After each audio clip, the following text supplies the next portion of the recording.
Hey, what's going on, man? What's Oh, up? call Fluky right quick, man, and then call me back. All right, we live. I'm live now. All right. He can't get on. Good evening, everybody, and welcome to Strong Perspectives. I'm one of your hosts, Juquarry Armstrong, aka Uncle Spoke. Uh, Juquarry spelled that Juqurry. It means the wanted one. That's what my mama told me because I'm a '70s baby. It's a real African name. I'm not sure, what part of the continent it came from, but we were told that we all had African names uh, growing up. I'm not sure. I don't remember what my two brothers' names were, but mine is on my birth certificate. So that's Juquarry, Juqurry Armstrong means the one. Welcome to Strong Perspectives. Like I said, I'm your host. One of your hosts. Uh, Format's a little different this evening. Your regular media moderator Keith Armstrong, my oldest brother, is you know taking taking the evening off, and I'm going to be on here with my middle brother Damon Armstrong as soon as I can figure out a way to get him into the room. Because I got the controls here, so you guys please bear with me. And I'm nervous. This is a big one for me because this is like I'm not gonna say like it's a dream for me, but I always wanted to be in front of people. You know what I mean? And I think it's fun. I think the whole podcast thing is fun, and kind of wish I'd have got into it, further back than like the what is it 2 years that when we started. We we've come a long way, in that time. Come a long way in that time. We definitely had different things that influenced us to get into this, but there was always a base premise. Well, several base premises. Number one was we had a desire to see each other, more often because we all live in different states. I'm in Virginia. My oldest brother Keith is in North Carolina, and our middle brother Damon, he's still in Michigan. That's where we're originally from. We're originally from Michigan. So this was a way for us to see each other constantly every weekend. We haven't really missed a beat. I've missed a couple of our Thursday meetings due to okay, here's my Keith, due to you know work. But as far as the Friday lives, we've been consistent. This has been part of our life. This has been a part of our job. You know what I mean? My brother Keith's there. I don't know if he's frozen or not, but yeah, it's Friday. Monday's a holiday. We, if you're working and everything, whatever you do, I know you work hard. I hope you work hard because that's definitely a part of who we are in our lives. Monday's a holiday, as I said, so I hope you have an opportunity to, to relax a little bit before, the hectic week starts again. I know I'm going to take advantage of it. Uh, yeah, this is we here. We here. I'm here. Yeah. Show me some love. This is Strong Perspectives podcast. Like, share, and subscribe. We're live right now. I don't know if you can get to it on Facebook, but after the show is over, you can go and check us out on YouTube. Like, share, and subscribe us, man. Put us out there. Put us out there, man. We're all talented people. We're all interesting people. Uh, Another premise of our platform is we like to uh, bring back the art of conversation. You know, from our perspective, the way we communicate. Especially in our community, the Black community. It's become it's become harsh. We talk to each other bad all the time, all the time. culturally, you know, if you watch something like the Love and Hip, well, any of those shows uh, on other channels or whatever with a black cast, a largely black cast or whatever, negativity is always like the first and foremost thing you see. I mean, even when they greet each other, the black women on these shows, they call each other bitches constantly. Oh, bitch, and all this and all that, and if that's the level of camaraderie that you have, okay, I dig it. That's cool. But those same people, everybody can't call them a bitch. Is that fair? It's not necessarily fair. You know, black people in general. The way we use the N word. You know, I usually never use it. I never use it in casual conversations. I used to, and I don't anymore because uh, well, I'm not going to get into why I don't use it anymore because I don't want to seem like I'm sitting on here passing judgment or anything like that. But I don't use it in casual conversations. I might use it, as a punchline and a joke, and that's no better. That's no better. But I think we use that word a bit loosely because it's definitely started to bleed over into other communities. People in the Spanish community use it. People in the Caucasian community use it. People in the Asian community use it, and it's become a term of endearment. You know, probably always will be. For us, but we get offended when somebody else uses it. But there is that section of people who we consider friends from other communities that we allow to use that word. You know what I mean? I mean, we're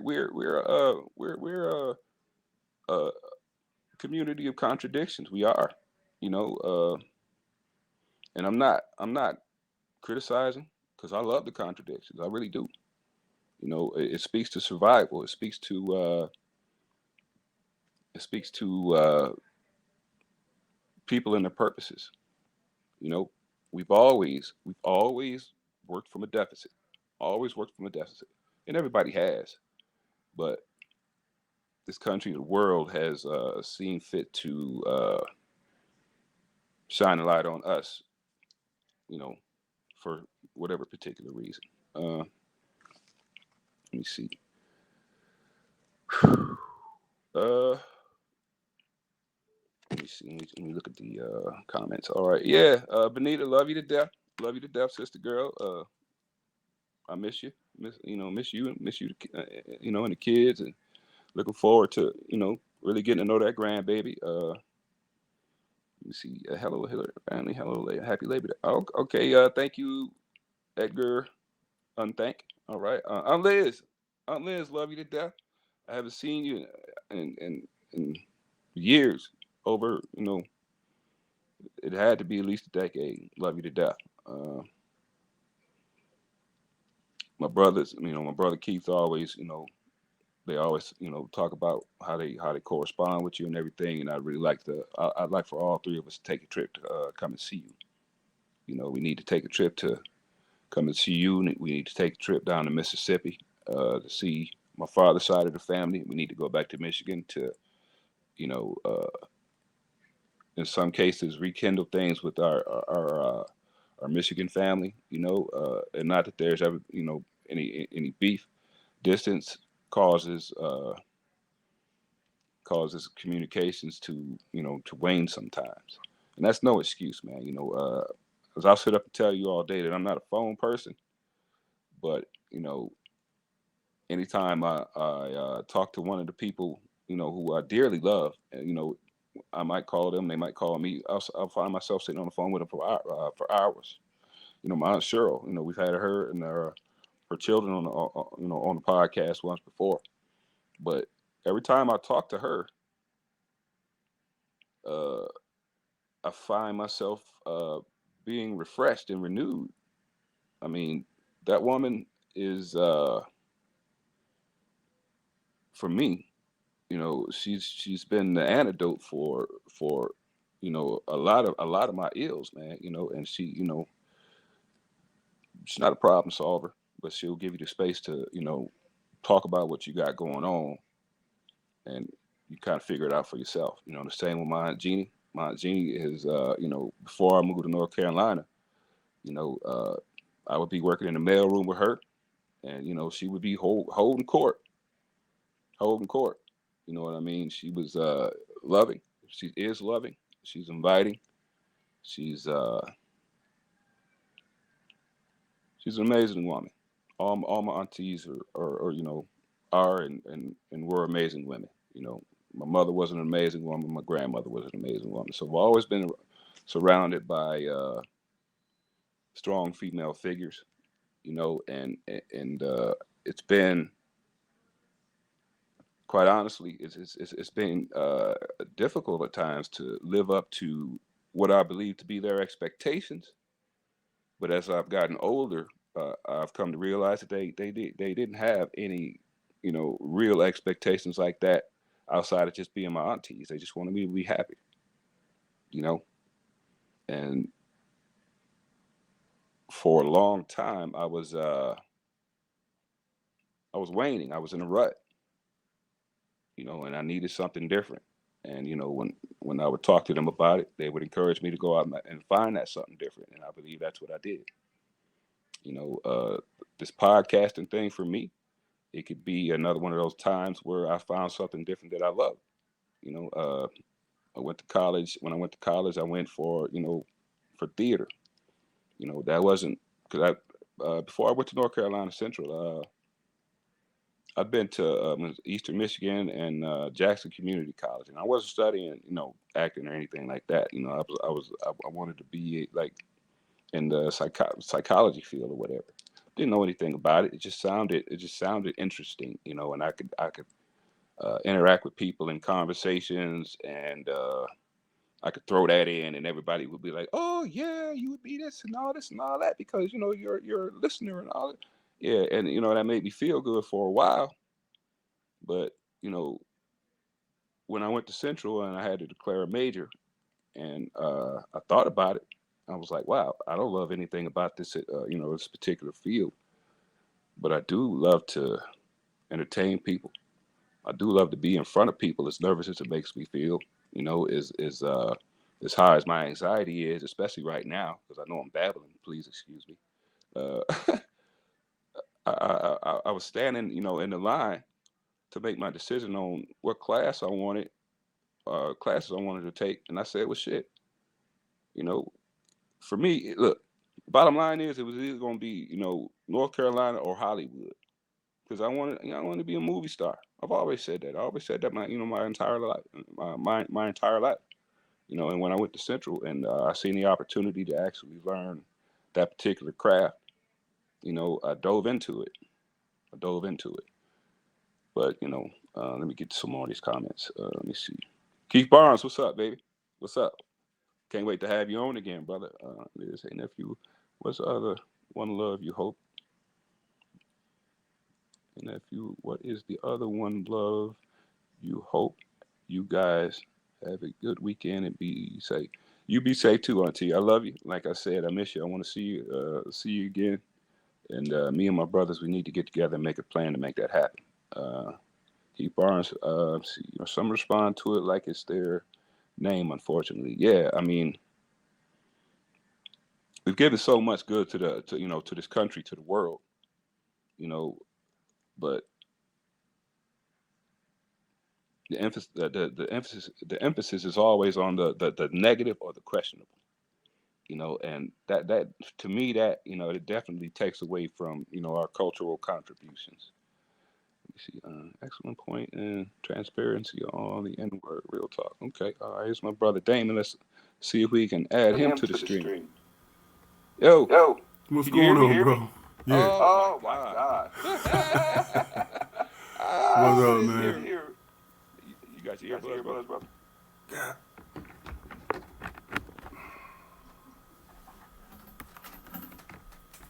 Yo, I've Yo, been I've sitting been here sitting here babbling babbling and and doggone doggone just just,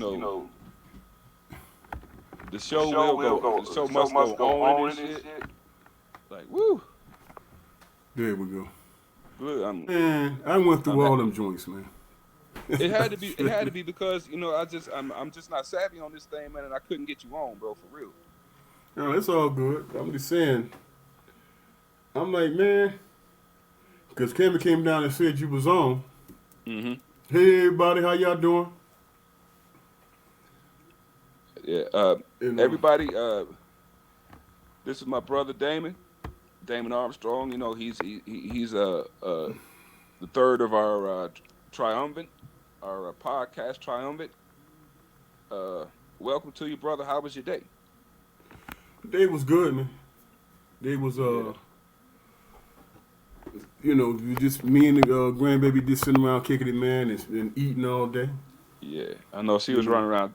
She was running around talking about pimping, pimping, pimping, pimping, pimping, boy. I know how them grandbabies pimp you, man. It's hey, cool. knocking on the table talking about, is it ready yet? Yeah. It's been 5 seconds. Hmm. Who's that? I just told you I was hungry. Yeah, you just told me, honey. But where is it? Look, them conversations, man. And seeing them, formulate those thoughts or whatever, the challenge and to be inquisitive, man, it's amazing. It's Yeah, absolutely amazing. yeah, definitely surprised me every day, man. Hmm. Hey, who's that? Aunt Liz, Liz checked in Sister with us. Tina. Hey, how everybody doing? Yeah, Benita shouted us out.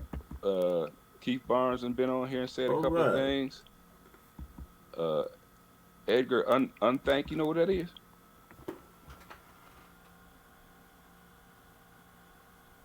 Is that Edgar Field? If it is, God damn it. God damn it, that's that. Yeah, okay. It's all right. Man, I think that's him, man. Don't quote me. okay. We got to get in touch with him and see if he want to come on, man, for real. Yeah. Tina, what's going on, cuz? Love you, huh? What's going on with you, brother? That man sitting up here drinking his coffee. You got your coffee, huh? Yeah, man. Yeah, so you're You gonna know be this. up and you gonna be up and shitting all night, huh? No, this first time me and you going solo, so I want to make sure my head, my brain sharp. Yeah. You know what I'm saying? The right stimulation, man. Kibo. Okay, he a pit guy. What's going on, Pit? Yeah, Pit, Oh, man. okay. He helped to shape a bunch of my young life, man. For real, for real. Okay. What's up? Welcome to you, brother. Welcome to you. How was your day, man? It was pretty. It was okay, man. It was okay, man. I went to the grocery store. Uh, and I had the weirdest, strangest. I guess you would say cutest interaction. I don't say cutest for nothing, man. But I was standing in the checkout line right behind this young lady, and she had a little boy baby sitting in the riding thing, Mm-hmm. and he was an old man baby, man. You know, as I said, hey buddy, what's going on? He said, no, I said, hey buddy, how you, what's going on? How you doing? And he looked at me, he said, oh, I'm a doing. I said, whoa, holy shit, this little dude been here before. Say old soul, huh? Yeah, yeah. So if he ain't got his Mm-hmm. daddy in his life, I know at least his granddaddy in his life. And it made me feel good, man. It really did. It really did, man. It made me feel good to speak to a strange child or whatever, and not have CPS call on me or whatever, man. Damn. It's a rough world, man. You don't ever know what the other man's motives is. You know. Yeah, that's true, man. But innately, man, when kids look at you, Hmm. even teenagers, man, you big tall black man, if they black or mixed whatever, they look at you, man, like with recognition. Yeah. You Hell, know. yeah. Even little white babies, man. I mean, it's been countless times, man. Me and my wife and my daughter, we've been like sitting in the restaurant or whatever, man. And they give you them little video game things to tell you when your table is up. Oh, okay. And I'll be sitting in the waiting area, and a little white baby come over and hanging on my leg and all that. And the mama look over and she say, "Well, I'm so sorry. He never does this and all this and all that, but she never does this or all this and all that. And the daddy look over and look at me and turn around and keep on waiting. He don't even say anything. Yeah, that's that. So That's just wise. yeah, but you could look at it like that, man. But men, when it comes to their wives and their kids, man, men, as protective as we are, and when we assess a situation, say, well, yeah, he don't mean no harm. Yeah. I When you can understood the bring, sentiment though. yeah, when you can bring that kind of comfort to strangers, man, there's something to be said about that. But that's something that we all possess. Yeah. We're all approachable people, man. All three of us. You got Yeah. the gift of invite, I'll call it. I've seen you go out of your way to make people comfortable, man. Yeah. Yeah. You know, You know. that's not something that you see a lot of people do nowadays. I've seen Keith go out of his way to do the same thing, just to be a people person. Yeah. Yeah. And we talk about, like things that we see in ourselves that we might look at as deficiencies or whatever, and those might be the things that draw people to us. Yeah. Yeah.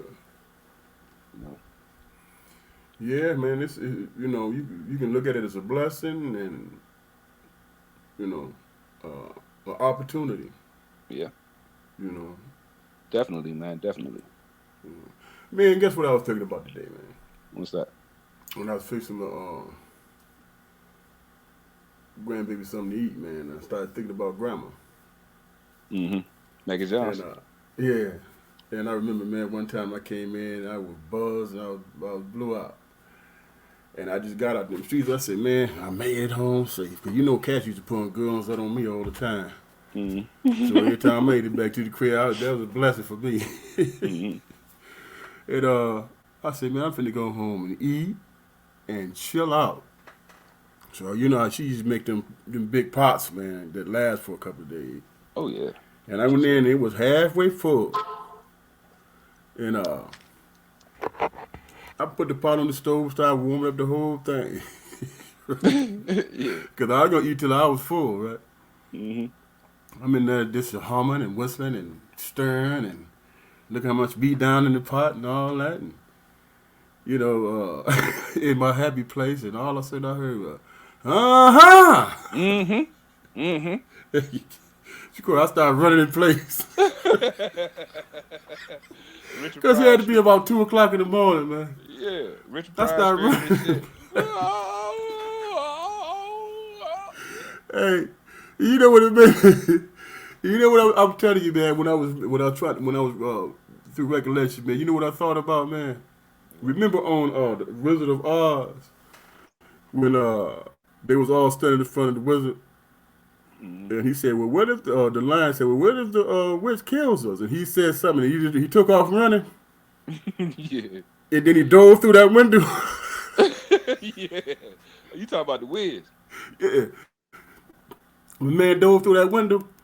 Man, I was thinking about that. Man, I laughed for about 15 minutes, man. Man, look here. The Wiz was one of my favorite movies growing up, man. The Lion, man. Oh man. Look, I used to know that whole goddamn say what you want, cause I'm here to stay, cause I'm a mean old lion. Yeah, man. I was saying, look, when we get to 1,000 subscribers, I'm sorry. When we get to 1,000 subscribers, I'm gonna sing that song, man. Oh, I Oh mean, I yeah. said it. Yeah, shit, yeah. I said it a couple times, man. When we get to 1,000, I'm gonna sing something. Just to just to thank y'all. Well, yeah, that's incentive enough, man, right there. Yeah, You know, what keep 'cause saying? huh? What? Grandma He only said slept she two don't. hours a night. Okay, Yeah, yeah. It wasn't a thing. It wasn't a thing to hear. Maggie Johnson up creeping late. man, Cause she gonna get up and check her house that's and right. make That's sure right. everybody in the house. Mm-hmm. That woman can stand at the bottom of the stairs and listen for 5 minutes and know who was up there and what they was doing. Yeah, that was a beautiful thing, man. Oh yeah, That was a beautiful thing. oh yeah. You know. That whole extended family thing, man. Mm-hmm. That had a big influence on my life, man. Mm-hmm. Because everybody knew how to interact with each other. Knew how to interact and share and be a family. Mm-hmm. Extended and everything, man. And that was, I think, growing up, I think I took that for granted, man, because who was there? Aunt Cheryl, Uncle Ronnie was there for a minute, and then Uncle Kenny was there, Mm-hmm. and Robin was there. Mm-hmm. You know, I find myself, man. Uh, your brother's silly, man. yeah, yeah. You say, I, I find myself, man. In the big, like when well after we, had moved out. Let me see. Click on the comments to put them on the screen. Okay. Yeah. Yeah. I'm gonna click on these comments to put them on the screen for you guys. Okay. And I'm gonna start from the top. Okay. That's Benita. That's Sister Gal. It's Pit Homie. what up? It's on Auntie Liz right here. Hey man, we need to make a plan to go see Auntie Liz, man, for real. Yeah. I haven't seen her, in years. It's been years. We need, I like to get down to Mississippi too. She's Chicago, ain't she? Yeah. Yeah. Hmm. You friends with her on Facebook? Yeah, yeah, but I haven't spoken to her. Does Stacy know her? I don't think so. But don't quote me on that, man. Yeah, I don't know. if he don't, if he don't, we dropped the ball on that, man. He should know. He should know he got some extended family in the area or whatever. Let me see. Yeah. Keith Barnes, Keith, can't wait to have you on again, brother. I know you busy making moves and everything, man, and I talk about you every once in a while. When I'm at work, when I'm around the car guys or whatever. So yeah, keep doing what you're doing, bro. Auntie Liz, yeah. What you got planned for Monday, bro? I don't know, man. I really don't know. I ain't no real, my son, your nephew, he the barbecue guy. Listen, Yeah, he the barbecue master. he ain't never hopped on them wheels when I was there. Well, he do it now, man. Hey, bro, this dude be frying up some fish, man. Keyboard, You yeah, know, he said the crows. yeah. You say you be frying up the fish. Yeah, man. And I be on the slide, be hinting towards the boy. It'd be nice to have some of that good old fish. Yeah. You know what I'm saying? He sit outside and do it, man. Come back, man. Pile up. I'd be like, shh. Mm-hmm. Go on out there and fry up that fish like you do. Hey, man, you looking for the cord to that fry, man? Mm-hmm. Here it is. Y'all fry, yes, y'all fry fish outside. Mm-hmm. He does, man. Yeah, maybe I need to start doing that with cooking outside. Period. So my clothes don't smell like food all the goddamn time. Yeah, well, man, I just imagine he just don't want to be disturbed. Mm. So what we gonna talk about, brother? We had talked about when I talked to you yesterday. Was it yesterday when we was talking about Cool West running for president? Mm-hmm. You Mm-hmm. know, wanted to pick your brain and find out what did you think about that? Well, What's man, your shit. opinions? Well, I got to tell you, man. It's pretty much my opinion is pretty much as solid as it was on the previous podcast when we spoke about it. I've always respected Cornell West. Always respected Cornell West. By first and foremost by his appearance alone. I mean, he is just unapologetically regular. Yeah, yeah, You know, he walk around with an afro, like like hey, this is what it is. An yeah, eloquent speaker. Not only does he speak with eloquence, I mean, the level of intelligence and awareness is just ridiculous. You know what I mean? And I hope he really is afforded the opportunity, man, to put up a legitimate bid. I really do.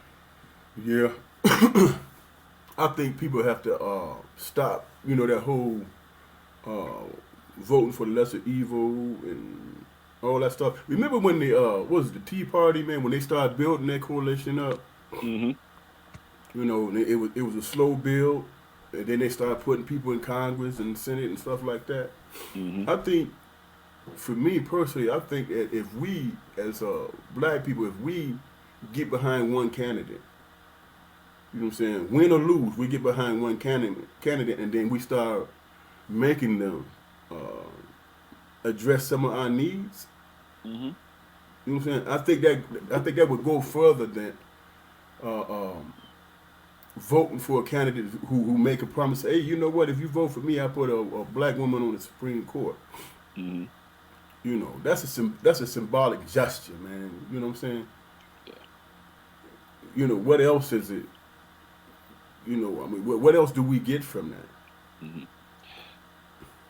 Playing devil's advocate, bro. I mean, say we were as a community on a whole to back one black candidate who legitimately has our best interests at heart or whatever. What are some of the benefits to that? I mean, would I vote for Cornel West? Yeah, but as far as his chances of actually winning the presidency, the seat, presidential seat, it's questionable at this point. It's questionable for everybody. So can you give me a point or two of you know his platform? Yeah, I, as a whole, his platform is the downtrodden, the people. You know what I'm saying, and that's everybody included. But you know what? You know that old statement. Lift all boats. You know what I'm saying? That I can't remember the exact quote, but lift all boats and everybody will prosper for it, Hmm. prosper from it. Hmm. I think that historically, when it comes to the black community, you know what I'm saying, we've always been in that role. We've always marched for a legislation that gave us rights and all these different things, and then other people benefited from it. Hmm. You know what I'm saying? So if you really think about it, wouldn't it be, wouldn't it make sense to get behind the black community, man? It really would. It really would. I mean, but ultimately, man, what's our goal, man? Do we want to be equal to white people? And within that equality, do we want to be free to exploit it? As some of them do, or are we just looking for the freedom to be us? I think I think that it would bring more attention to, like, for example, black women, man, who die at a higher rate. You know what I'm saying, through the medical process. You know what I'm Hmm. saying, they get treated differently. Hmm. You know what I'm saying? Is there really, really some type of apparatus in place, man? That there's statistics there that prove that black women get treated differently, and they're more apt to die. Not to be so harsh, but they're more apt to die than any other race. You know what I'm Hmm. saying, why is it there an apparatus in place, man, to address that? You know what I'm saying, do you know? Look, man, not to put anybody out there or mention names, but I've listened to women say, I don't know how this is going to come out, Hmm. even in simple procedures. Yeah. So that fear is there, and then there's statistics that back it up. I'm saying, Yeah. why isn't that being addressed? That goes to the heart of the struggle that we as black people go through, man. But And it. the infant mortality rate in terms of the black babies. It's the same thing. I You mean, but know. I mean, whose burden is that to carry? I mean, is that something that the president should really be involved in, or is that up to us as a community to, pool our resources to ensure that Black women have, proper medical care, prenatal care? Is that up to us? That's got to be up to us. We have to try to figure out some ways to facilitate, places that we can go and get those things taken care of at zero to no cost because we have the money in all of our neighborhoods. We have the money to to insure those things. Yeah, we had the money, but I'm simply saying if there was if there's a body Hmm. that's that's paying attention to this and holding doctors and these people, the healthcare community accountable. Hmm. You know, so holding them accountable so that at least it gives, you know, our women peace of mind when they go into uh, a situation where they might need, you know, health, healthcare, you know, surgery and stuff like that. Hmm. You know, so I think win or lose, like a person like Cornel West, win or lose, I think that he can bring light to something like that and hold them accountable. You know what I'm saying? You look at the right, and they always say, "Well, you know what? We're going to stop that whole situation where you can just sue a doctor." You know what I'm saying? Whatever. So they put things in place where it's harder to sue them when they make medical mistakes, make medical errors. Hmm. You know what I'm saying? We want to be in a position where we could hold their feet to the fire and say you can't put this off or you can't blow it off or hire some high price lawyer to put you to bury you in paperwork. You know what I'm saying? Here it is, simple and plain. You was negligent in that because you was biased in your treatment of them. Hmm. You know what I'm saying? What's the whole idea that black women black women can withstand more pain than other people, right? So Hmm. when the black woman complains about something and say I'm having some pain here, you know what I'm saying? They oh no, that's that's gonna pass or whatever, right? Whereas on the somebody else, you know what I'm saying? They right there saying, okay, let's manage that pain. You know what Hmm. I'm saying? Whereas a black woman, they might say, well, are you drug seeking? Hmm. Yeah. See, are you drug seeking? Whatever. So those biases are already put in place, and that's why I say, you have a body over here that's making sure that people are being treated fairly and getting, equal health care. Hmm. You know what I'm saying? Without the biases, without the drama. You know what I'm saying? So you can alleviate that fear. Some people don't even go to the hospital because of fear of how they're going to be treated, man. Yeah. I mean, that's something I suffer from, man. In the whole situation for when Pop passed, man. Mm-hmm. He went. He had the our father. He had heart issues, and it had become infected or something like that. And he had an IV in his arm. And on the day that he went to go get the IV taken out, I was supposed to go to the hospital with him, but I had a long night that night. Mm-hmm. Out being young or whatever. So I was laying on the couch with him on my left. And a short while after that, uh, one of his lodge brothers, Albert Gray, rest in peace. He came by and he said, "You got to come on, Spoke." You know, and when I got there, he was gone. Oh So man, that I did not know that, bro. yeah, so that put me in a place, man, with hospitals, man. That and I used to work in a hospital. Yeah, yeah, So before that, I had no issues with going to see people in the hospital or anything like that, man. But that was traumatic, man. It was yeah. traumatic because at that point, I had not factored in the loss of my father into my life. Right, right. You know.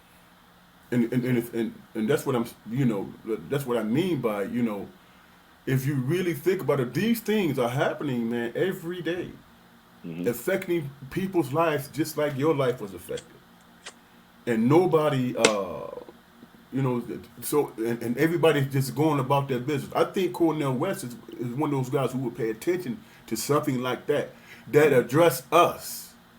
See, Right. they want to make it difficult, man, for us to address our own well-being. They want to make it a universal thing, whereas even if it's a situation where it's a universal thing where everybody is being looked at, you have to start from the people who are suffering the most, who's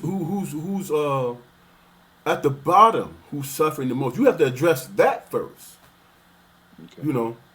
Then branch out from there to where everybody's benefiting. But while you're on this universal talk or whatever, those same people who's been suffering is still continuing to do so because you want to make it a colorblind society, and we all know that's not the case, man. Hmm. You know, Okay. You think Edgar, he commented, great topic. He's being censored, and then he said, and then Keith, our brother Keith, he uh, he asked, Edgar how he was being censored. Have you noticed any censorship? I think, man, I think he speaks his mind, but he has the whole Democratic part. He has those guys going against him. With the simple conversation is, well, if you run for president, then you're going to take votes from Biden. You know what I'm saying? And the Hmm. argument is 30% of the American population don't vote anyway. You know what I'm saying? What if Cornell tap into that 30%, which would make him viable to the point where he can have, you know what I'm saying, have power. He can come to the table and speak to the downtrodden's needs. And he's not only just talking about black people, he's talking about poor whites, he's talking about everybody who's catching hell. You Hmm. know what I'm saying? And he always goes against the power structure to the point where the brother get arrested when he's protesting. We're talking about Wall Street. Hmm. You know, these cats, you know what I'm saying, they do the money grab and they built people out of whatever with the predatory lending and all that stuff. That whole predatory lending thing, man. You know what damage that put on the black middle class, man. Oh yeah, we suffered that damage, man. Yeah, I, man. I know exactly what it Yeah. was. So that has to be addressed. Hmm. You know what I'm saying? What usually happens is they skim over it. They skim over what's happening in the black community. They only want to talk about the crime and all these different things. Hmm. You know. Can But I ask? what? Can I ask you? Playing devil's advocate. Okay. Let's say he was to make a serious bid, right? And in a perfect world, he was to gain the seat of the presidency, right? What would uh what would be the difference between him and Barack Obama? Because I know you have very very strong opinions about Barack Obama, but in my opinion, he kind of navigated the best that he could. If he done things for black people, there was potential for violence. Now, if Cornel West gets into office and does things and advocates for black people strictly, how would that keep us out of civil war?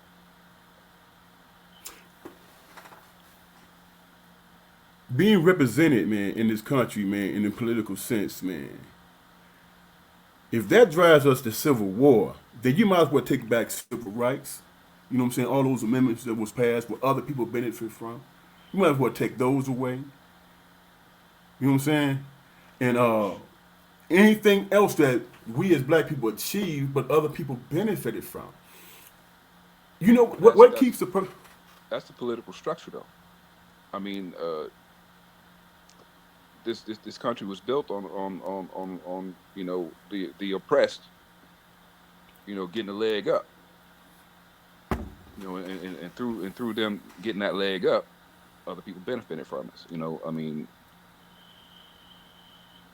for us, I don't want to. I'm not a martyr, because I'm still alive. I think I think that when it comes to our people, when it comes to the black community, there's always that threat, Hmm. civil war. You know what I'm saying? It's like that connection that was made back then is still being used now in terms of putting fear into people's hearts. Hmm. You know what I'm saying? Putting fear into people's hearts and that psychological thing will say, you know what? You can't ask for too much because if you do, it's gonna cause this and it's gonna cause that. Hmm. You know. What did Martin Luther King say? If you ain't willing to die for something, you know what I'm saying? What's the point? When you look in your grandbaby's eyes, man, you have an understanding that you know what you could be successful, you can make it work, you Hmm. could build a decent life, you know, but there is still that anonymous threat that's lurking, where you like, I just got to get my kids, I just got to get my grandbabies in the place where they understand that if you work hard and you educate yourself, you can do the things you want to do in life. Hmm. You know what I'm saying? How easy is it to get caught up in the argument, man, that really doesn't mean anything? Like, hey, man, if y'all march on Washington one more time, it's gonna be a civil war. That's tyranny, man. You know what I'm saying? Remember when they was marching, man, and Trump brought out the police, and they was shooting them with rubber bullets and hoses and stuff. Hmm. You know what I'm saying? That's tyranny, man. That's tyranny, and it was more white protesters than it was black. Hmm. And for what reason? Black Lives Matter. That's what all of them was marching for. Hmm. So what do they want to do? They want to why? If you look at it, it's always about stifling what happened in the past that actually worked. Hmm.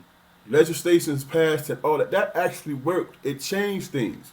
It was a lot of congressmen from those organizations that became congressmen that's been there for, you know what I'm saying, since then, since those Hmm. times. And they were young people. They don't want that.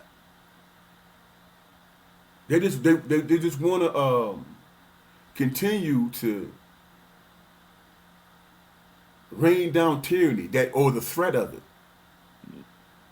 you know. And if you think about it, man, back then they marched, man, and it was a non-violent march, and they achieved something. Hmm. You know, that's fearless. That take heart, man. That's dedicated to the cause, man. You know, I think it is we as a people get behind one candidate and we say these are our demands. This is what we want. If you don't, then you're gonna get voted the hell out of office. Hmm. You know what I'm saying? Use the political power. Use the political power to make a point. You Okay. know. Okay. So when somebody come to me and say, "Hey man, if you vote for Cornell, you just wasting the vote." No, I'm not wasting the vote. I'm voting my interests. You know what I'm saying? They always want to say, black, we not monolithic. You know what I'm saying? That's to me that's one of the worst arguments you can possibly make, man.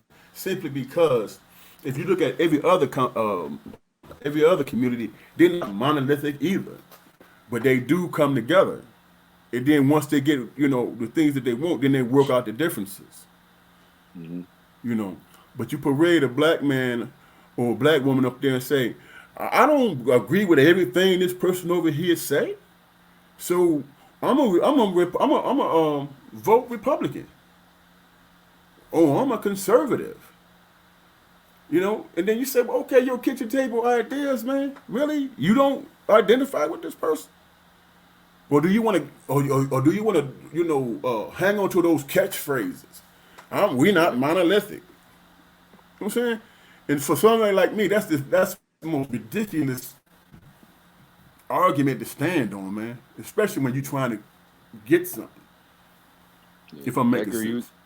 you're making a lot of sense, bro. You're making a lot of sense. Edgar, you think commented geopolitically, no community is prepared for civil war. And when I mentioned civil war, I didn't mean to imply that I'm going to pick up my pistol and go out there and start shooting. I mean, that's the first thing from anything that I want, you know. But sometimes, well, I don't need to say that. Uh, yeah, this politics, man. For me, it's always been like the Bible, man. I could talk about anything else, with a certain level of confidence, but politics and the Bible, man. Uh, I don't flip flop, man, but I have my opinions, and those opinions are pretty much rooted in who I am. You know, I truly believe that I vote with my heart, and as far as the Bible goes, man, the Ten Commandments, you know, I do the best I can to live by those. Uh, okay. Topics. What else? What else you got on your mind, brother? Before we move on this, before we move, I want to address what my wife said. She said, "What are the limitations of the Black Caucus?" Hmm. When I was looking at the bylaws and stuff like that, it pretty much the Black Caucus pretty much spoke up. They could not mention or make sure I'm wording this right. Their focus is not on the black community. You know what I'm Hmm. saying? Their focus is on minority stuff. So in their bylaws, it doesn't mention anything black. Should You know it? what I'm saying? Yes, it should, because if you look at the Latin community and the Latin, you know what I'm saying, they speak of the Latin community. If you look at all these, they speak on the things that they want, they expect. Hmm. Whereas the Black Caucus doesn't. They speak on it as a whole. When Hmm. it's like, what is my thinking? This is my personal opinion. What is your purpose as a Black Caucus if you're not addressing black issues? You know what I'm saying? And you're incorporating other people's stuff in there. You know what I'm saying? You're Hmm. incorporating other people's stuff in there, and it's still not addressing the needs of black people. You're still not addressing it, man. Hmm. You know what I'm saying? And it becomes this big umbrella of all kind of different entities that want, you know, want want their needs to be addressed, whereas that main entity, which is the black community, is like, hey man, we're not going to address exactly what it is that you are struggling with as a black people. We're going to address the whole thing, you know. So in essence, where are we been? We been pretty much edged out. We pretty much being uh, mixed into everybody else's, and our needs is it really getting addressed, man? You know, you talked about Barack Obama. You know, did he give me a feel good moment, man, when he became president? But when you become president with 94% of the African American community voting for you the first time, and you don't get nothing, and you're being told, "Hey, just be patient." and then you go through and you vote 98% of the black community, and you still don't get anything. I'm saying, what's the alternative to that, man? The alternative is that is somebody like Cornel West is gonna say, "My people catching hell," and we're gonna talk about that. We're not gonna take nothing else from anybody else, but we're gonna get addressed. You know what I'm saying? And we're gonna, when I spoke about the health care as it pertains to black women, that is a serious issue, man, and that actually goes on. How often have you heard anything about it? Sisters going to the hospital, you know what I'm saying, and not being treated with humanity. Talk to any sister Very that you often. know. Talk to any sister that you know, and they'll give you a story. And that is unprecedented, man. That is the craziest thing in the world, man, to allow to continue to happen. You know, that's mortality, man. This is this like brothers killing each other. That's mortality. But when you dealing with the women, that's home, bro. That's the essence of it, right there. Because if you ain't got no black women or no black babies, you ain't finna have no society. You ain't finna have no culture. You ain't finna have anything. I agree with You you. know. I agree with you. And I want a man or a woman who's brave enough to address that, man. Because that's the number one issue. Everything else, man, I can care less, man. You know what I'm saying? When my wife go to the hospital, when my daughters go to the hospital, I want them to get the utmost care, bro. I Hmm. don't want them to be afraid to be left alone because they might not get the right treatment or they might be ignored. You know what I'm saying? And that's a reality, bro. And that's all I wanted to say. Situations like that, man, I think we need to encourage our children, man, to become doctors. We need to, encourage them to educate themselves and come back to our communities and open up outreach centers and such.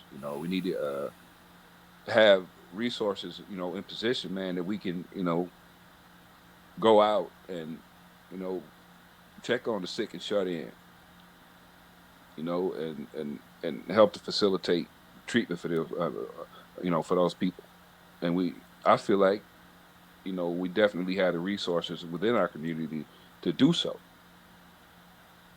So if Cornel West, even if he wasn't to get elected, man, could, in the meantime, during like the election, presidential bid, and and all of the fireside chats and such, if he could help to, set those things up, that would be a win for us right there. Yeah. I mean, mobilization. You don't have to be sitting in, you don't have to be sitting in the driver's seat to obtain mobilization. Yeah. So I get that aspect, man. But If he me ain't being anything, he grassroots. That's for sure. yeah, me being an American skeptic, man, I see him getting his hands tied just like Barack Obama, man. And I really don't want to be sitting around 8 years after his bid, you know, talking about what he didn't do. You too young to remember this, man. But remember when Jesse Jackson ran?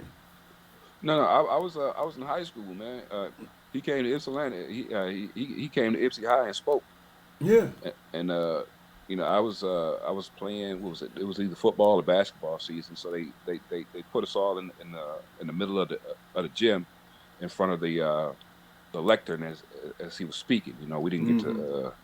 we didn't well I didn't get to meet him, but his presence was definitely moving.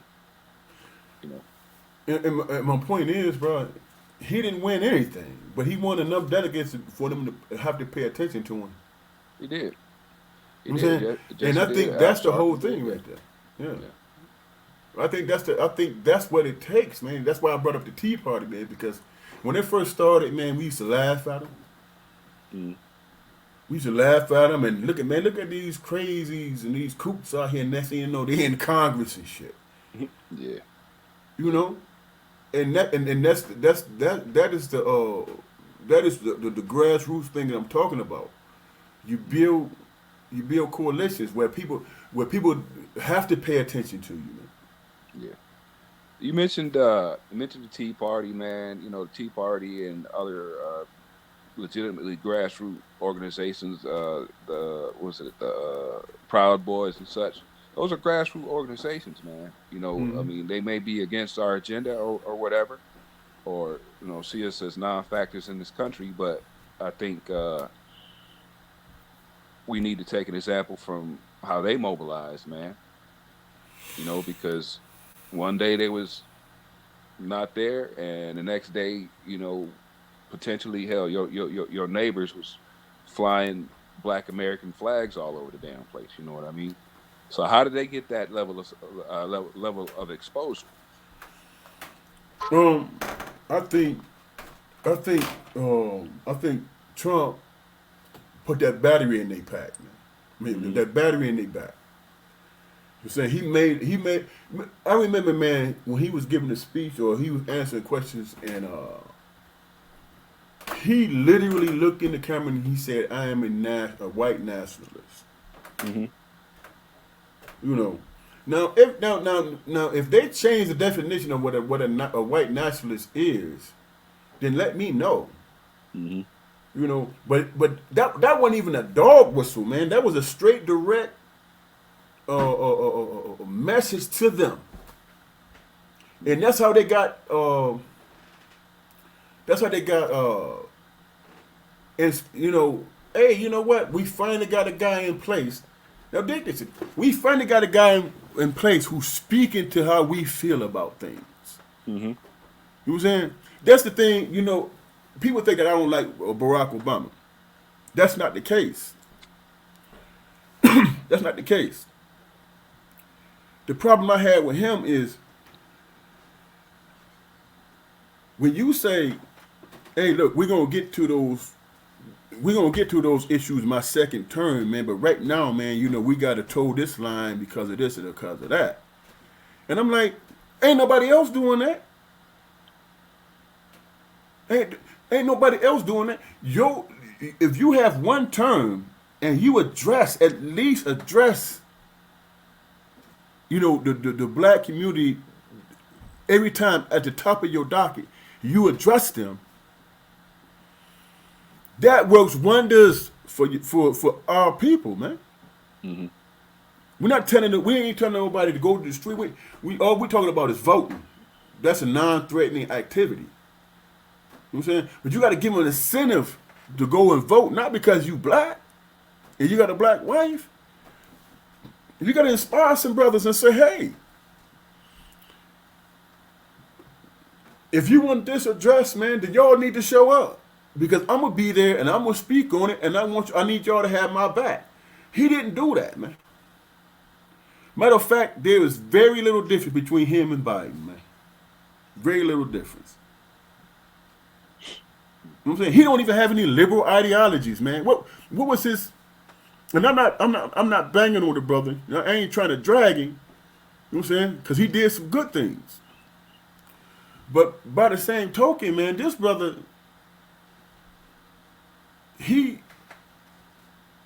you know what I'm saying? If you claim to be that, you know what I'm saying? See, the world don't tell you. If you a black man, the world reminds you of that every day. Why not address that? Because nothing you say is going to change that, bro. And that's not to mention, man, he had the most Secret Service around him because of all the death threats he was getting. So that fear was already there just for sure, you know, just for showing up. So why not speak to what are you seeing in Chicago?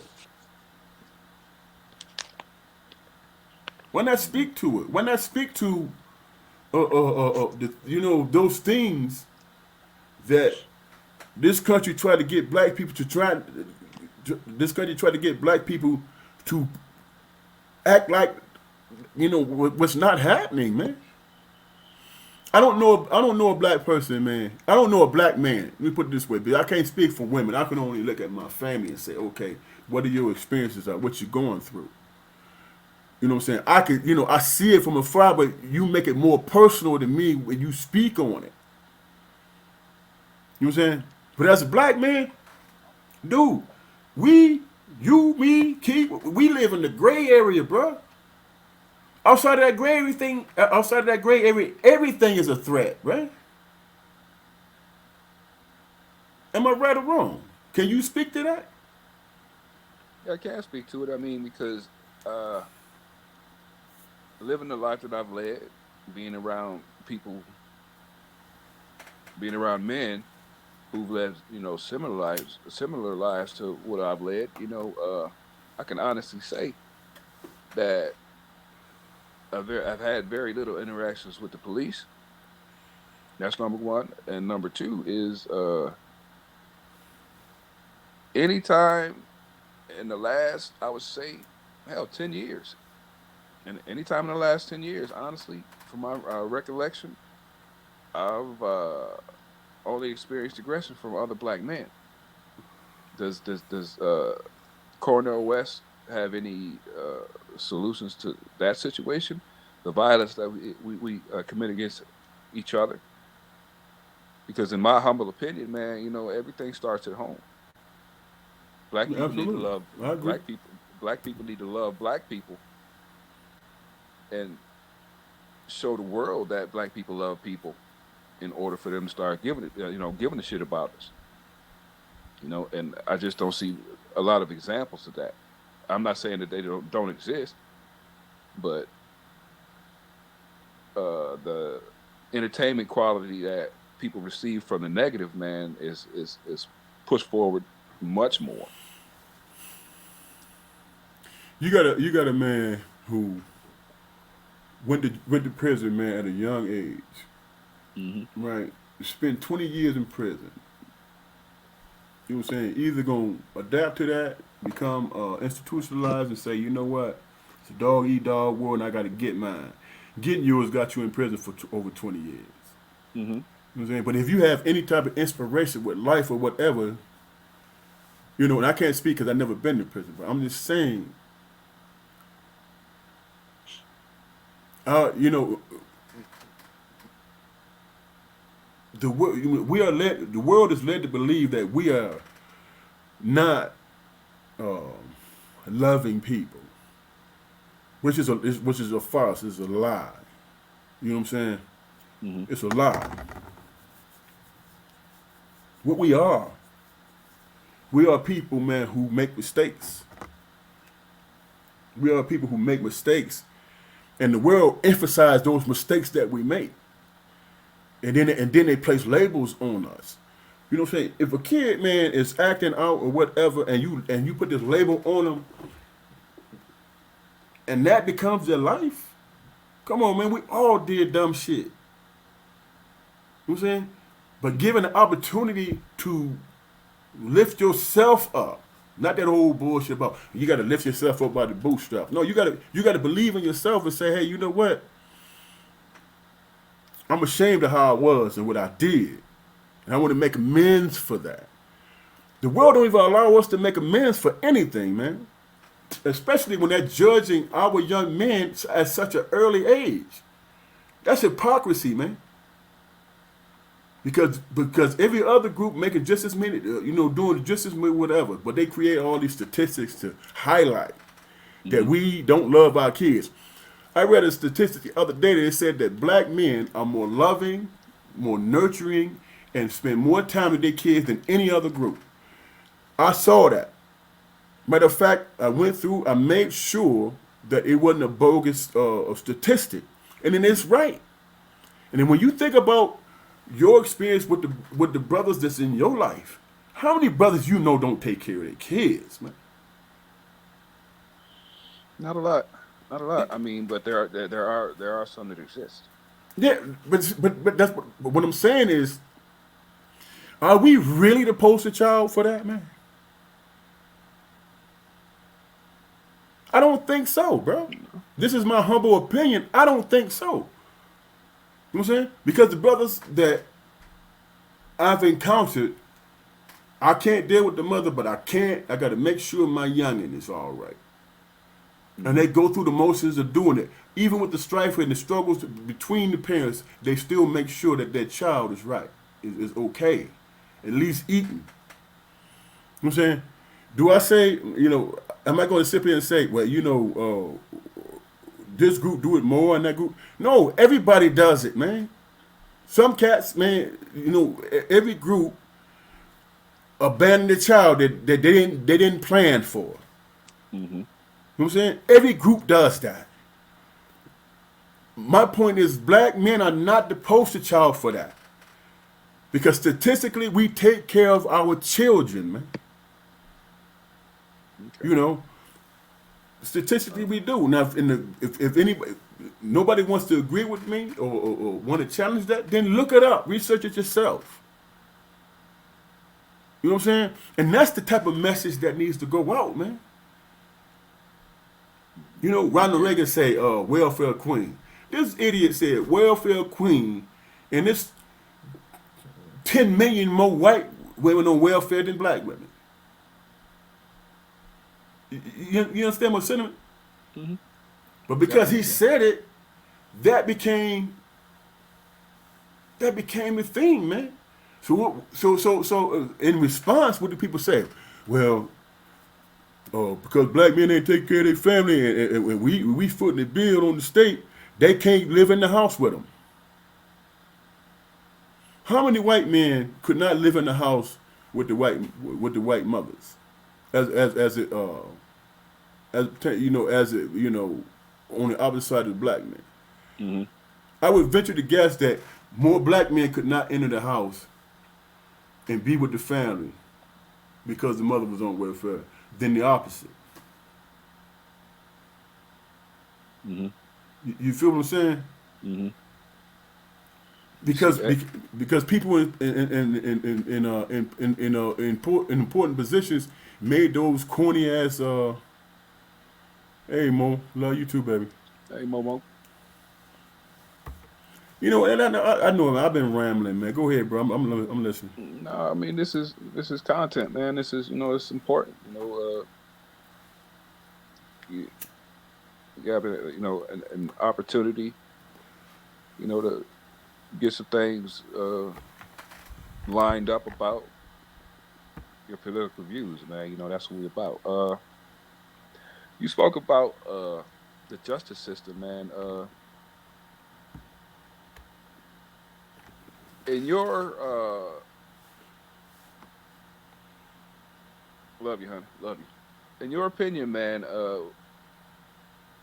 what could the president do, be it Cornel West or anyone who was willing to add in on that add in on that problem? What could the president of the United States do to kind of ease some of the pressure, on not only the black community, but the American population? Period, man. This country, we incarcerate more people than anybody else on the face of the earth. That's what the last statistic I read was. What do you think the president can do to try to help us out in that situation?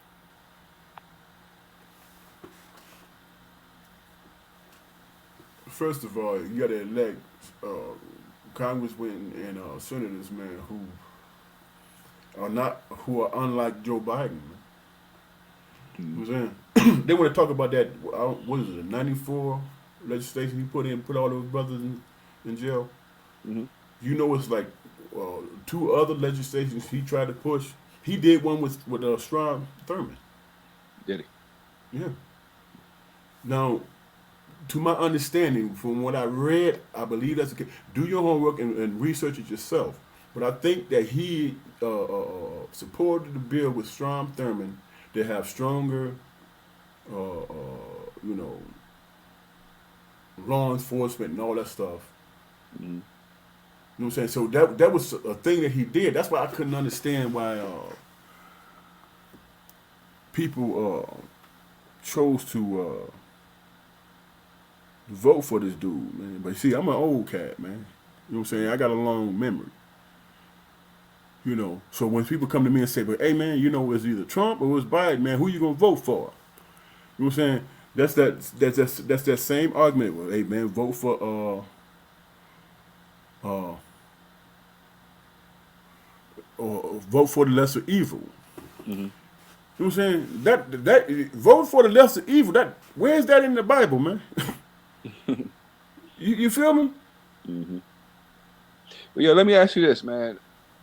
As far as like the prison industrial complex goes, man, as far as privatized prisons goes, do you think it would benefit the black community if some of our moneyed citizens were to open private prisons of our own?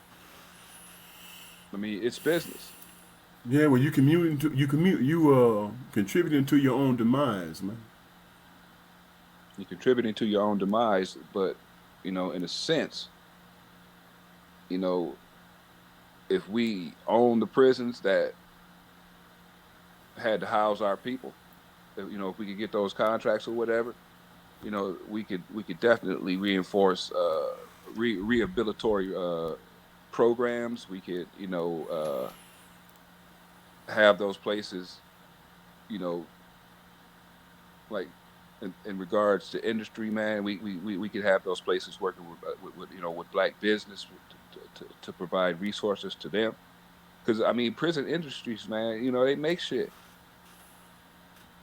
They make shit. In some cases, I'd imagine high fashion shit, regular everyday stuff that we use every day. If we had, our black prison population, like I said, working hand in hand with our, small black businesses, to supply them, and the money would, stay in our communities. I think, that's a way that we could find some usefulness out of heartache. But would we be contributing to the black code and Jim Crow laws, man? With the vacancy shit and all that, man. You got more black men in prison, man, for nonviolent, You do, offenses you do. than anything. You know what I'm saying? So, what about justice, bro? Yeah, and I'm in no way an advocate for incarceration. It depends on the degree of the crime or whatever, because there's no rehabilitation in our prisons. You know, at at any level. So making a person sit down for a period of time for an infraction, okay, yeah, I get it, but I don't see any change coming, man. We're still going to be arrested and put away at freaking unprecedented rates. You know, it's the same sentiment that a person would have if they were interested, I believe, in buying like a sports team, man. Okay, let me I explain mean, that. like if if a bunch of black billionaires got together, man, and pool of top dollar money to go and outright buy a sports team, basketball, football, baseball, or whatever, and they were able to pool resources to put them back into black communities. It would be something along the same lines. With people with money don't think like that, man. A black billionaire is not the same as you and me. They're really not. America is probably one of the only places that you can buy yourself out of real oppression. I mean, what's the expectation for these people to reach back, though? I mean, it's a slippery slope, bro. It's a slippery slope. I mean, like when everybody was opening up these dispensaries, you know, I had a notion that all the weed men we knew back in Ipsy who was selling weight, selling pounds of weed, was gonna find a pop up somewhere, a brick and mortar, and start pumping they, products legally. It ain't happened. It has not happened. Why As a is matter that? of, I It's don't know, corporate greed, isn't it? That's because corporate greed. there's money. There's money. there always been and will always be money in a in illegal activity. You know, I think, man, people have to make a choice, man. I think people have to make a choice, bro. They have to make a choice whether money is their God or the survival of their people. You know what I'm saying? Anytime, man, you have a people that was enslaved for 400 years, hmm and 40 years after enslavement, they were in a better position than we are today. That speak volumes, man. hmm That speak volumes. Now, they went through and they burned down all the communities, so there was tyranny that was involved in that. But when when they were brought out of slavery with black code and the Jim Crow laws and all that stuff, they were put back in slavery, but there was still that element of our people who survived. Man, there were babies who were there who needed mothers, and there were black mothers who took in babies hmm and raised them. Still happens today. You know what I'm saying? And raised them. And that was out of love and compassion because of what you've been through. hmm You know what I'm saying? I think, man, when we dropped the bars, when we said we decided that we wanted to be integrated into a situation, I've always said that.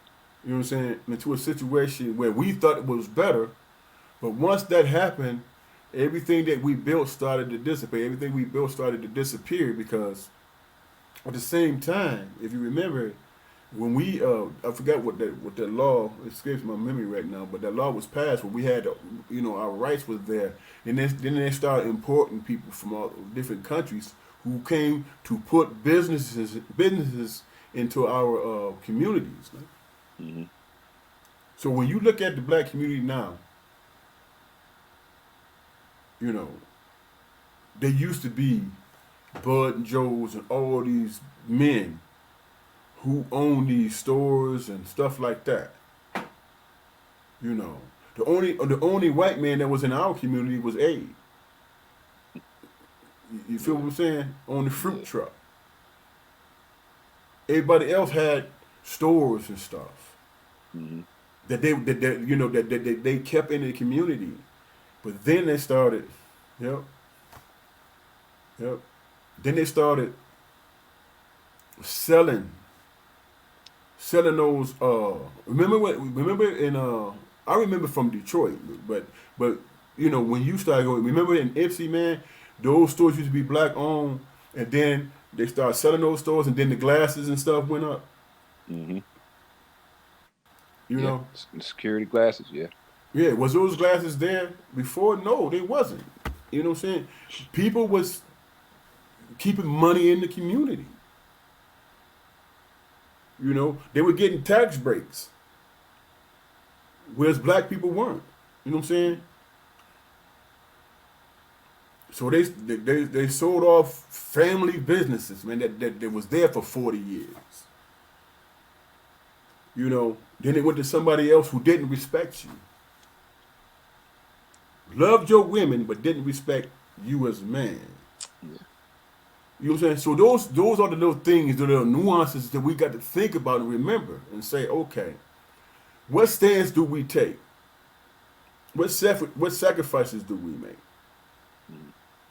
And those sacrifices are, and stances that we take, man, is if a brother open up a business or a sister open up a business, we support that joint, man.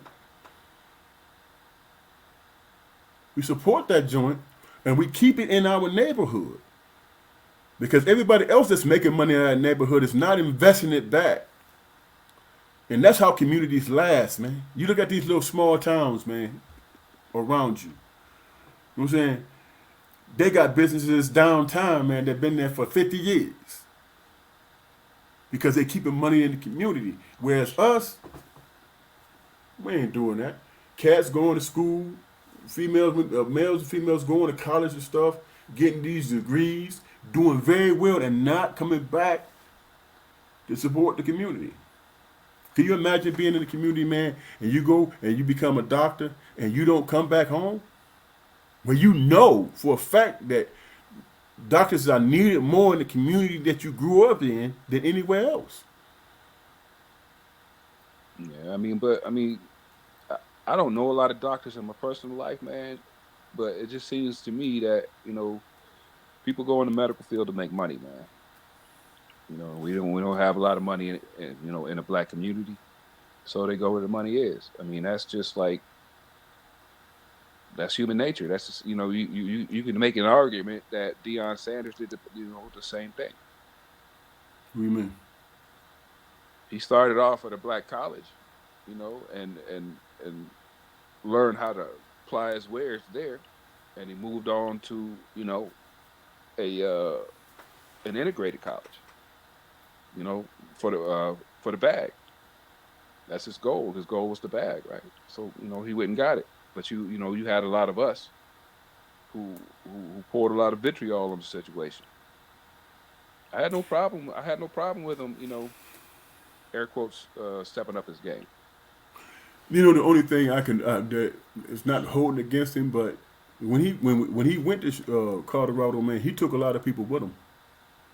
You don't think he was supposed to?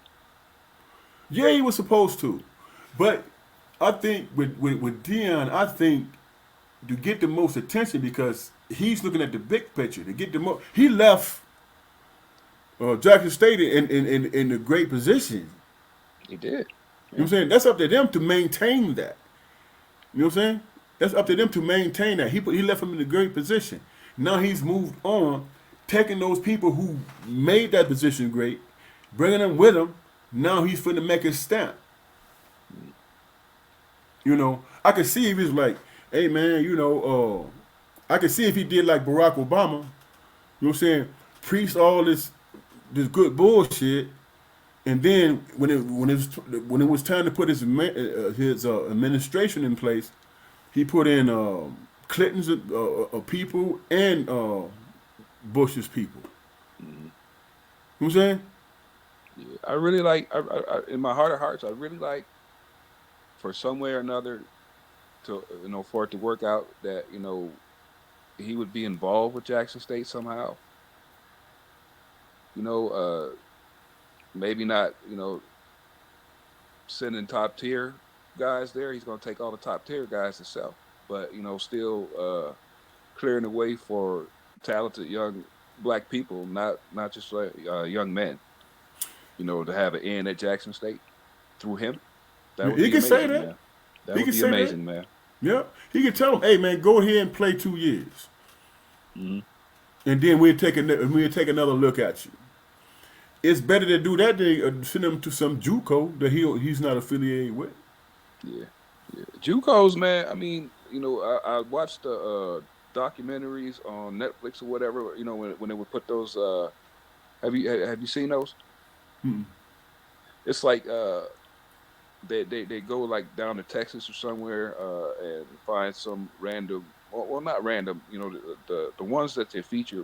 They were pretty good teams, but they would talk to the players and everything, and everybody had a story, man. Everybody had a story, and they were all Americans that had made mistakes or got jammed up in certain ways, and they were out of school, but they found themselves having the opportunity to play, at these particular JUCOs, right? And it was they they're struggling. They were struggling, man. They were struggling. Top tier athletes, top tier, who got burned places. These dudes was getting burned, when they was at bigger schools, Mm-hmm. but they were coming to these JUCOs and they felt like they was getting fucked around because in some cases they weren't playing. Some guys had jobs. They're going to school, full time jobs. They're going to school and they're playing football. Mm-hmm. So there's no money there. There's not a lot of money, within that system to provide full scholarships. Even though it is a 2 year a 2 year college, still costs money. You know what I mean? We have the resources, in our communities, man. To go to places like that, to go to the JUCOs, man, to go to historically black schools, man, and develop these young people to a point where they get out to the world and not only have a an inclusive mindset, but they do feel encouraged to go back to their own communities, man, and make moves. Yeah. But what's going to be their benefit to go and back to the hood that they was working so hard to get out of to set up a business, you know, and probably work from the feeling that black people ain't gonna do right, you know, and that narrative that narrative is offensive. I love excuse me, I love doing business with black people, love it, and I don't haggle with them. I do not haggle with black people. Whatever they charge me to do, whatever it is I need them to do, I'm gonna pay it. If I had a friend who had a business, I wouldn't go to whatever their establishment expecting a discount or special treatment or anything like that. I would go and do real regular business and pay what they charge me. You know. Yeah, and you know what? And that's great, man, to have that type of mindset, man. But that speaks volumes to your character. Sometimes people be trying to get over, man, because they think that's what it is. Mm. You know, but anybody who's really truly about upliftment, man, they know one hand washes the other. You know what I'm saying? It ain't about trying to get over and try to get something free. I don't think most people think that way. I think most black people think that way. Oh wow. I think that. You stepped on toes, brother. You just stepped on toes. Explain how did I do that? You said you think most black people think that way. I said I don't think that most black people Oh, think okay. that way. All right. All right. I don't think most black people. Most people, I don't know. My bad. You got some cats out there that, man, I'm about to hustle. I'm about getting mine. You know what I'm saying? You're about getting yours, but when it happens to you or somebody that you love, you want to, you know what I'm saying? You want to scream the loudest. Mm-hmm. You know what I'm saying? But fair exchange ain't no robbery, is it? Not since day one. So I just don't have. You know what I'm saying? I've been black my whole life. I've been the man my whole life. You know what I'm saying? From a boy to the man. And most people, man, feelings get hurt, Mm-hmm. feel disappointed, have fears, and looking for opportunities. You know what I'm saying? Along the line, some people lose hope, so they shit on other people. But at the end of the day, you know what I'm saying? If you know that you have the capabilities to survive to a certain point, man, where you can get a leg up, or get in a position where you know what I'm saying, there's opportunity there, you're Mm-hmm. gonna work your ass off, man. But I think about the section of society, man, black, white, red, or green, man. The people who I see who don't need to do underhanded shit to get ahead, and they do it anyway. I don't respect that, man. Like when I was in school, you know, I was in Ipsy High School, at the beginning and the height of the crack era, right? So there was a lot of dudes, man, who had stones in their pockets walking around Ipsy High, and I knew it, but some of those same dudes, man, came from two-parent homes, and their parents was in the plant, and they could, go school shopping and spend, drop 500-600, you know, from their parents' pockets, but they still sold dope, for the popularity, for the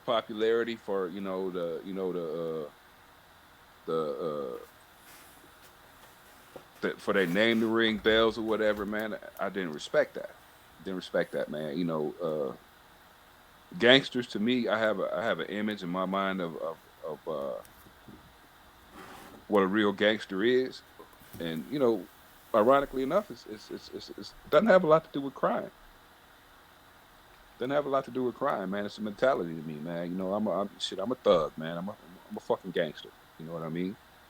But not economically. Well, my understanding, man, cats who thought like that, man, real cats who were real or who was really about that, who was really about that life, they moved in silence, man, Mm-hmm. and they ain't stay in one place for a long ass time. Yeah. You know what I'm saying? I always sit back and listen to cats talking about how they hustling and shit. And they there 2.5 hours talking. It's like, how you a hustler and you here 2.5 hours, man? You shooting shit. Yeah. You on You know what I'm vacation all saying? the time. On vacation all the time. You hustle. You hustle like this, but your life is a fucking vacation. No, Right. it ain't. No, it ain't. But my dad, our dad told me one time. He said, "Man, they might be about that bullshit, but you just silly because you sitting there with them. Mm-hmm. You know what I'm Mm-hmm. saying? What are you gonna do? You know what I'm saying? Are you gonna be about that? Because you know what it's gonna lead to. You know what I'm saying? And when I made that choice to change who I was, those same cats I was sitting with talking about, oh man, nigga, you like us. You ain't finna do shit. Mm-hmm. You know what I'm saying? Literally. Yeah. I was never interested in a life of crime, man. If you ever heard the expression jump off the porch? Mm-hmm. Yeah, I didn't jump off the porch, man. I tiptoed along. I tiptoed in the grass along the motherfucking sidewalk. So I didn't jump up, off the porch, man. And I thank God that I never had to move in the street, to eat. I have absolutely, from a humanistic point of view, uh, as far as dope goes, whatever form or fashion, I have no issue with somebody who might scramble, a little bit to eat, because a motherfucker got to eat, Yeah. But But once it gets to a point, man, if you didn't get into this thing, man, to stack your money, to move it into something positive, man, then you just hustling for a vacation, man. You smoking weed every day, drinking liquor every night, you lay it up with a different person and shit. You know, what does that represent? well, if you remember, man, us growing up, man, I used to go to Bud and Joe's, man, and have conversations with the cats that sitting out there begging and shit. Mm-hmm. You know what I'm saying? And they be asking me, man, what you doing with these motherfuckers, man? Armstrong, what you doing with these niggas, man? Yeah, in front of You them. know what I'm saying? In front of them. Yeah. Man, you ain't supposed to be around them. The cats that they wouldn't listen to. Mm-hmm. The cats that was invisible, nobody listened to. Mm-hmm. Every time I walked in the store, man, this is the second day I done seen you here, man. Why is you here, man? You want to wind up like me? How often did you hear that growing up, bro? Very often, man, and it blows my freaking mind, man. That when I'm reminiscing about things like that, it never ever it never happened to anybody else. It's happened to you and me. And, Keith was never really he never really moved like that. But I would be places, man, and people who the guys I was hanging out with, you know, they these guys would approach me and we would have conversations, and I'm talking to these guys for hours, just sitting around Yep. drinking or smoking and doing whatever. And shit, this dude is like an uncle to me. Yep. Oh, he got bodies all over. Well, he just told me to get the fuck out, get the fuck off the block. Yep. So there's a Yep. part of him who that really gives a shit about me. Yep. And it was always through association. I was always nobody. Hell, I didn't know. I didn't think nobody knew my name. I was always little John, little Keith, little Fluke. Always, Yep. you know, dudes, see me out or whatever. Drinks was bought. Dudes would put money in my hand. Yep.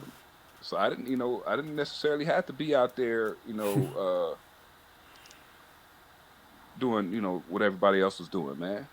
I mean the amount of scrutiny that I felt like I was under, just growing up, man, and living up to certain shit. Mm-hmm. I learned young, man, that I got to make my own name. Yep. Got to make my own name, man. But We grew up, man, in a strange and wonderful place, man. We grew up in a Yeah, strange and wonderful place. that's because we were taught that everybody mattered, man. No matter what their station Every, in life is, everybody everybody mattered. fucking matters, man. Yeah, Yeah, because everybody matters, everybody, man.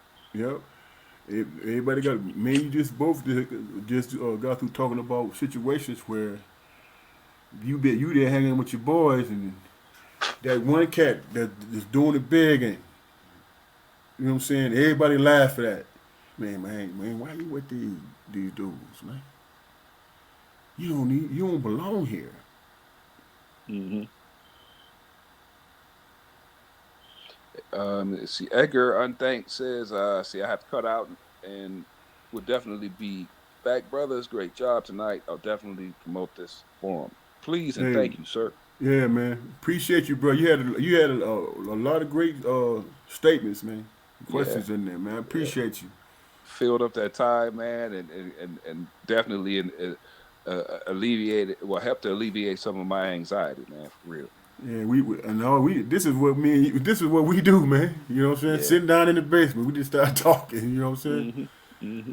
And yeah, man. Greatly appreciate the support, man. Real talk. You know, but Let me see. We had a minute and 49, y'all. Let me see. You want to do things different, man? You want to go ahead and do your segment, or um, yeah, I can go ahead and do my segment right now. okay? You said you still got that move to make. Yeah, All yeah. right. You Well, know, I don't want to keep you on too long. Like I say, we had a minute and 41, man. yeah. Man, hey, look here, man. We vibe, bro. You know what Oh I'm yeah, saying? definitely, definitely, We man, vibe, definitely. man. You know what I'm saying? This is how me and you kick it all the time, brother. You know, I appreciate you and Keith, man. You know, there's times, man, because of how the world is, man. There's times, man, where you need to be somewhere where you're familiar. Hmm. You know, and when you speak on whatever you're going through, it makes sense to somebody else. You know what I'm saying? And they can look at you and say, "Well, hey, bro, you know, this is what I know about you." And that's what we've done our whole lives, man. Hmm. You know, me and you got a thought, man. Me and you can be on here for another 3 hours, bro. Just talking about Yeah, our dad, man, yeah. and our mother. You know, you said something tonight, man. I did not know that you felt that way. It didn't even dawn on me, man, because I was going through the struggles myself. You know what I'm saying? In terms of our dad, Mm. I found out from my sister-in-law. She came to the house because for some reason we didn't get the call. She came to the house and she was looking at me like, I got some bad news, you Hmm. know. And that was my experience, but I never knew what yours was, man. And I appreciate you sharing that with me, bro. You know, man, It's a, that means a lot. it's rough for me, man. It's rough for me, man. Like, you know, I can remember the traumas that I suffered, singularly, or the perceived traumas, I'll say, because not everybody always gave a shit about what I had going on in a negative way. They was just being who they was. But when Ma passed and Pop passed or whatever, I don't remember any details, man. I don't remember any details, man. And like on birthdays and holidays and such, you know, and it's not a criticism, man, but I can't go on social media and discuss my feelings about them, man, because it puts me in a dark place. It really does. Not the experience, man. I don't I can't remember the beat per beat moments, but I definitely remember the feeling, man. You know, I definitely remember the feelings. I'm gonna tell you, bro. You know, and I appreciate what you're saying, man. You know, I'm just the exact opposite. I remember every moment. You know, and sometimes it get rough, but you know, Yeah. Um,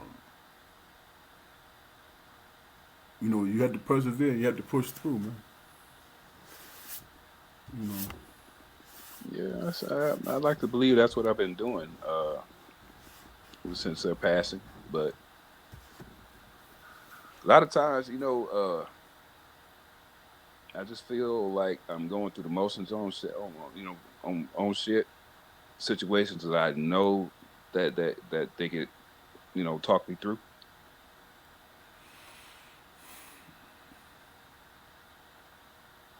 I haven't had a lot of people in my life to tell me I was fucking up lately, man. And I'm a human being, so I do fuck up. What But do you mean? What do you mean by fucking up? What do you mean by that, man? I mean, just not being who I am. Trying to fit a mold or whatever. That was always topics of conversations that I would have with our parents. You know, they both held deep concern, man, that I was just sitting around the house in Ipsy languishing. You know, and I had no notion of being productive, man. I had no notion of cementing my future in any way, and that concerned them. You know, and it became those conversations became a part of the fuel that pushed me. You know, I haven't had any feeling of accomplishment, man. Since I feel like I lost their support. That's why I really really double down on being transparent and trying to keep this podcast situation in a happy space for myself because I feel like we've accomplished a lot. We don't have a big presence on the internet, but that would really wasn't my goal from the onset. You know, my Yeah. goal, man.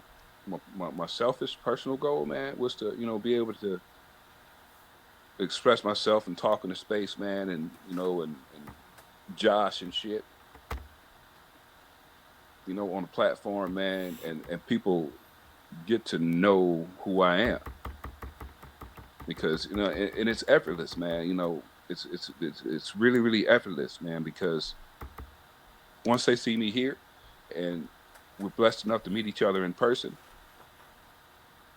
I feel like you're going to get the same person because this is authentic spoke, you know, and I haven't always had the confidence to to put that out there. So that's one of the things that this podcast has given me, man. That's honest, man. I appreciate you sharing that with me, man.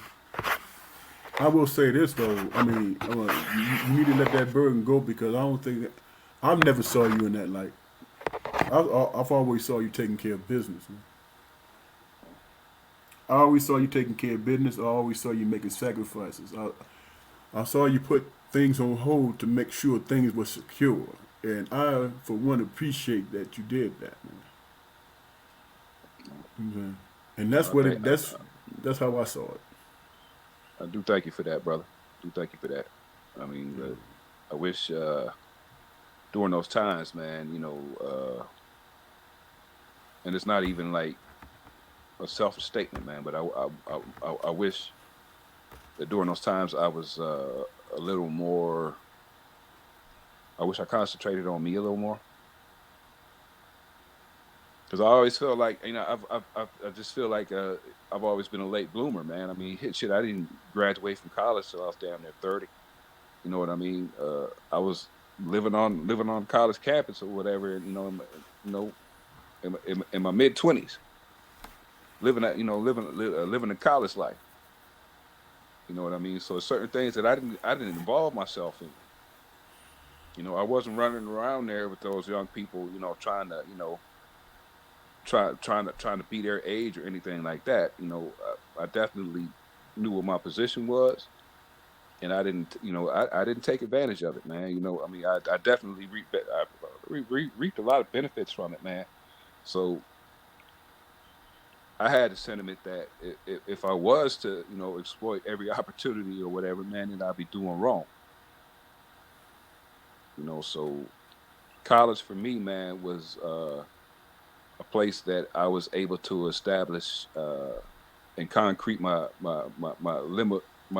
limitations in regards to other people and their feelings or whatever, man.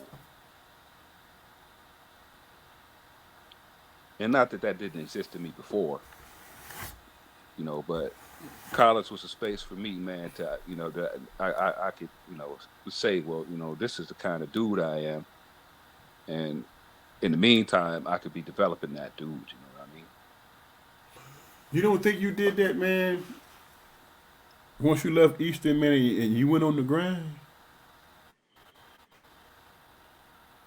Well, that's a good question, man. I didn't see any point to it, man. I didn't see any point to it, man. I was a drone. I felt like a drone, man. 'Cause, I mean, you know how my employment history was back in Michigan, man. I was Mr. 90 Days at the hospital. I worked. When I moved to Ann Arbor, I had a pretty good job. At was it the Borders warehouse? But for the most part, man, I was always the dude, who was living check to check, man. Living check to check, and those, it affected me in a way because I felt like I was leaning like my friends and everything. I felt like I was leaning on them a whole bunch, man. Seriously, you know. So when I got out, man, and I established my own, you know, I've been very careful to, if I see a need, I'm trying to cover it.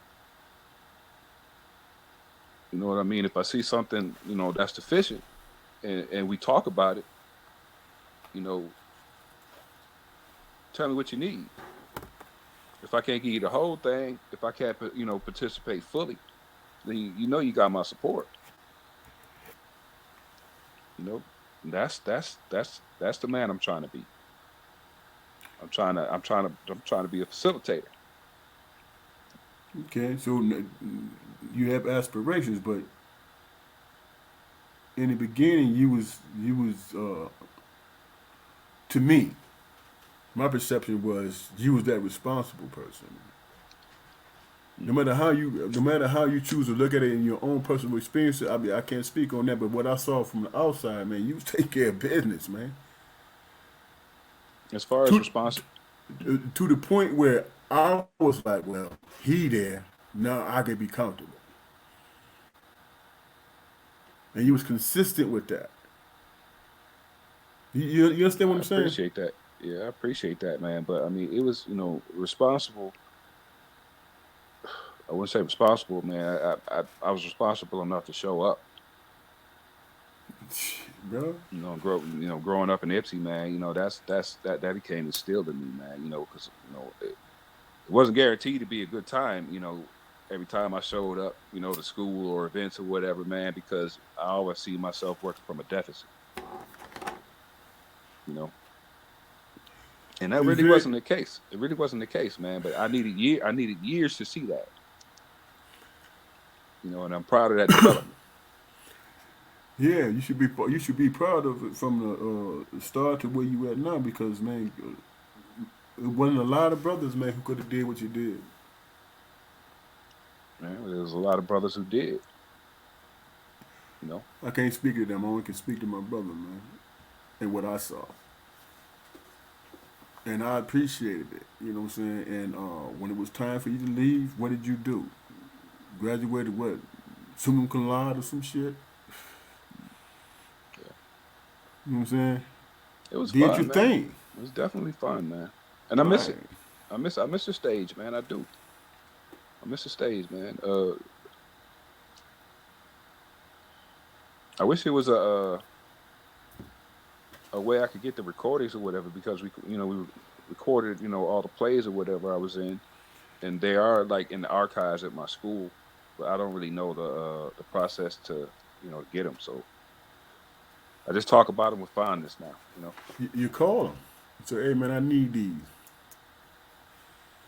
Mm. I'm a graduate. I'm an alumni. I need these. You know what I'm saying? I'm finna get back into the field, and I need these for my resume. Yeah. You know what I'm What would saying? that And look it's like? I sit around and think about what that would look like, man. Because every once in a while, I'll Google headshots, man. I'm like, give me some headshots and send them out, man. To an agent or whatever. You know, I well, you I never think know it what would. it. I think it'd be fun again, man. Well, you know what? Maybe you should start next week, brother. You never know. Well, yeah. You never know. You know what I'm Let me see. saying? Keith Barnes says, I was told a lot of times when you're going through life that the trials and the good spells we endure and go through, the lessons learned is for others witnessing you endure. Definitely. I agree. I agree wholeheartedly, Keith. For real, man. My brothers, when we were together, they often talk about, how I didn't get a lot of whoopings, man. I remember two whoopings my whole life, and, over the years, the narrative has been created that, I was, spoiled in that sense. But nah, man, I seen examples of everything y'all got y'all ass kicked. I either didn't do or didn't get caught doing. You know, Yo, it's the yo, class. It's the classic, classic youngest sibling syndrome. right. No, you and Keith just sitting around saying to me, "Hey man, dude, I can't take this shit no more. Would you please?" Just take your ass whooping and just let's go play somewhere. Like damn, like he go fucking up today. Well, when you used to get in trouble, man, I used to just go to sleep because I know everything's everything's shut down. And the best thing I could do is make myself scared so I don't get this shit. And that's the lessons that I learned. Yeah, man. You got to pick things Smart up. man. Yeah, Smart man. you got to pick things up from other people, man. You have to. You know. Yeah. The what is it? The snow monkeys in Japan. Have you ever Mm-hmm. seen pictures of those the what they're what I forget what they're called, the particular phylum that they are, but the ones who sit in like the hot springs, take Mm-hmm. baths and shit. They started doing that because they seen human beings doing it. Oh They yeah. start yeah. They started to go and relax themselves and sit in those hot tubs and get warmth from those tubs because they seen people doing it. You know, that's how we adapt and learn. Yeah.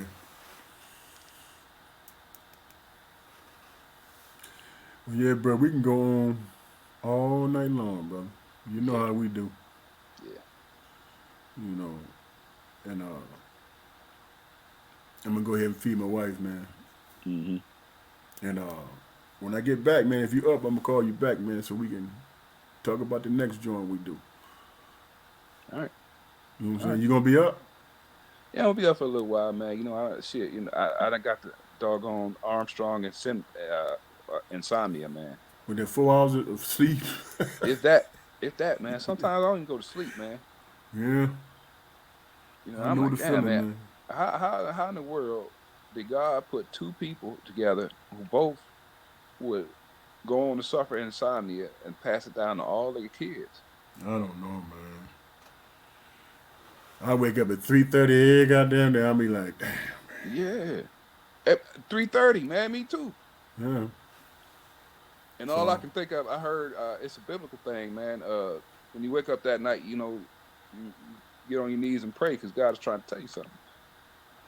well, I wish you hurry up and tell me because I'll be sitting there like, okay, Hmm. staying off in the dark. Yeah, yeah. But yeah, I'm gonna Well, hit yeah, you back, man. You yeah. know, as soon as I gotta hit this store before it closes. I understand, brother. I understand. But I'm gonna Yeah. hit you back as soon as I get home. Okay. Okay. Everybody, this has been another edition of Strong Perspective Podcast, man. Please like, share, and subscribe. Tonight, it's a different format. I definitely enjoyed it, man. It's been a good show, brother. As always, I you've been agree. eloquent and educational, brother. And I value your time, man. I value yours too, I really bro. And I do. learned something tonight too, man. I appreciate you.